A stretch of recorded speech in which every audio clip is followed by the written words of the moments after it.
Hello, everyone, and welcome to the 16th Canadian Science Policy Conference. My name is Maria Bielin. I'm a CSPC volunteer. I'm here today with Suzanne Brant, President and CEO of First Nations Technical Institute. Hi, Susan. It's great to have you here today. Thank you for agreeing to the interview. Yeah, thank you, Nyawa, for having me.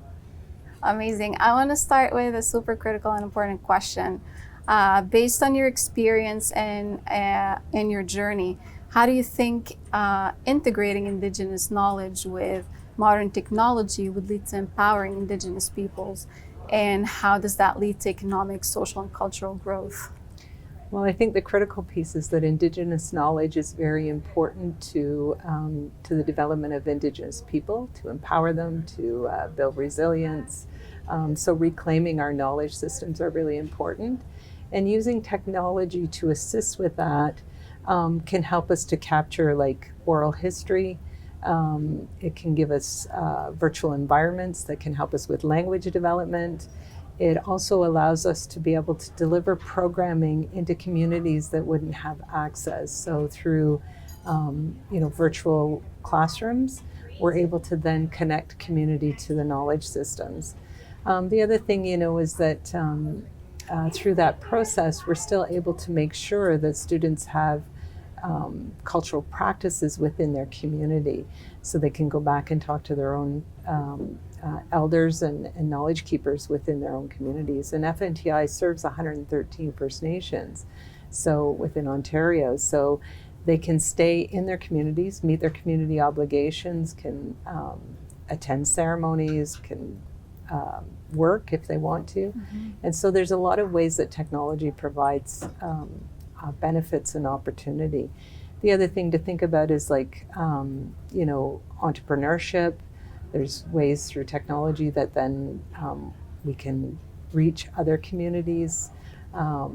There's the knowledge itself can then reach, into community and provide access.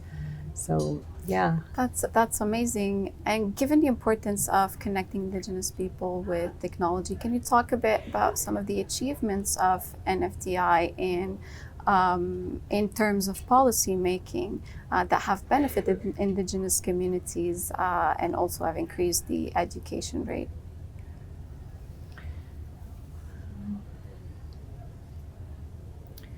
So policies directly can help empower and create self-determination for First Nations communities. And so, the biggest challenge that we've had is that we haven't had access to the development of policies. So there hasn't been space for our own people and our own knowledge systems to be directly linked into the development of policies. So there's opportunity now to take Indigenous knowledge mm-hmm. and actually look at how that can influence and support policy development. The capacity in our communities has been limited. So through FNTI, we're able to help train and develop, that opportunity for being engaged and involved in policy development.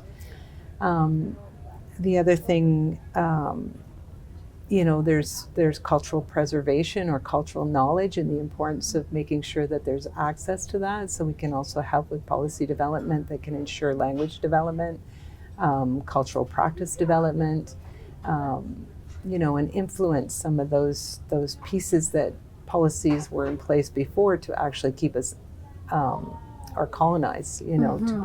Or even oppress, our own knowledge systems.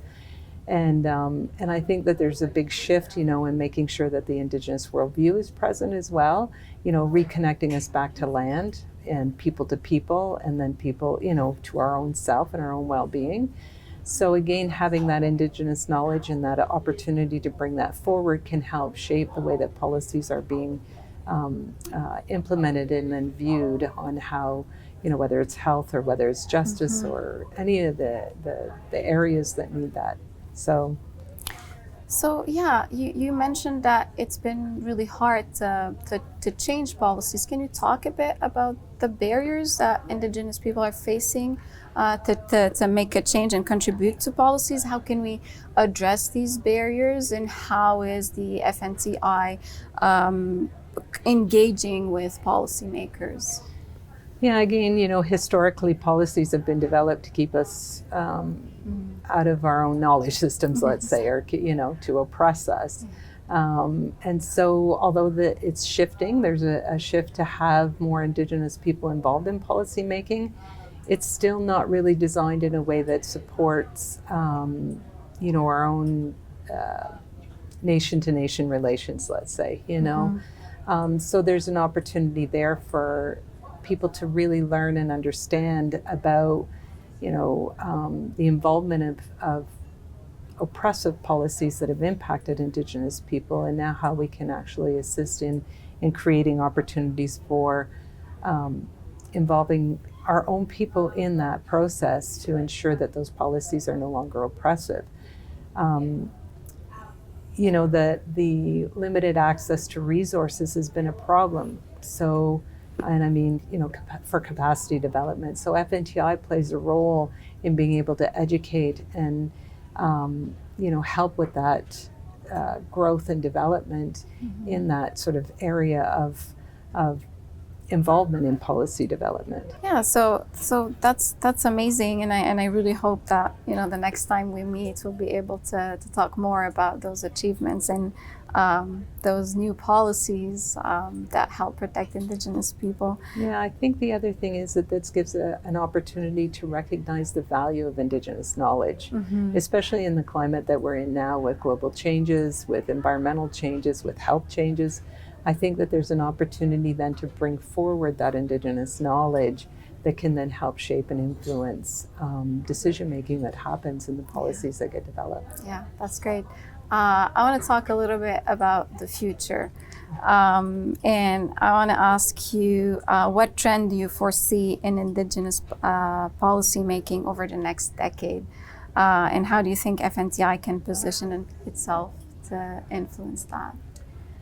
Well, definitely we're seeing a shift. Ganawagi is a good example of that. Here in Ontario, First Nations community that is now taking on their own governance and implementing our own governance structures, which the Haudenosaunee have an incredible governance structure. I think that FNTI can play a role in terms of educating on the history, of bringing forward, again, traditional knowledge that can actually influence then how we structure ourselves. Whether it's in governance structures or whether it's in, multiple areas really, in the relation from nation to nation relationships, in global relationships, in positioning ourselves, but also in, empowering our own, the United Nations Declaration of Rights of Indigenous People. Like, we can empower ourselves to claim those rights, and responsibilities back to the land, to the natural world, and to one another. So through FNTI, again, we can create those opportunities for learning and understanding and bringing forward that knowledge, but also looking to the future, taking the past and looking at past how things were structured, how we interacted with the natural world, how we understood, our continuance was dependent on clean water, land, and air, and our foods, that we can then bring forward programming and educational programs that can actually help with informing, our current situations, but also what our future looks like and our continuance as human beings. Yeah, and I hope the future is going to be bright. And now I want to ask your opinion about the values of Canadian science policy. So what do you think about CSPC in terms of its position in the community as a connection hub, knowledge mobilizer, and talent incubator in the science and innovation policy landscape? Well, definitely. Definitely, CSPC plays a critical role in building those relationships and bringing together diverse stakeholders, to discuss and bring from community, to this forum. So I think they play a critical role in facilitating and making that happen. I think they also play a role in creating like evidence-based insights into these things and drawing upon the authentic information that needs to come forward, so can help facilitate that as well. And also helping to facilitate the research that needs to happen, because within our communities we have a very solid knowledge system, but we haven't actually had the opportunity ourselves to do that research, to really understand and share that outward. And so I think that CSPC can play a role in assisting with that. And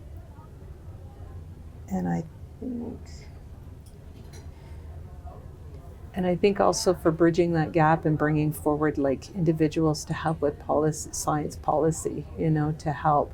One of the things that we've been talking a lot about is shared knowledge across our nations, and we used to have trade routes. I'll just use that as an example. We used to have trade routes, and we were able to transport, different food system pieces across different nations. And so looking at that kind of research that can again sort of build and reclaim health that could,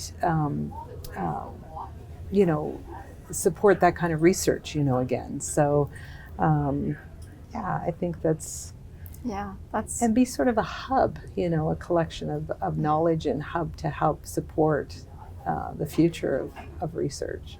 Yeah, thank you so much, Suzanne, for this really insightful discussion. I'm sure that we all learned a lot today, and I hope to see you next year for the next Canadian Science Policy with very exciting news regarding FNTI. So thank you so much. Yeah, thank you. That was great.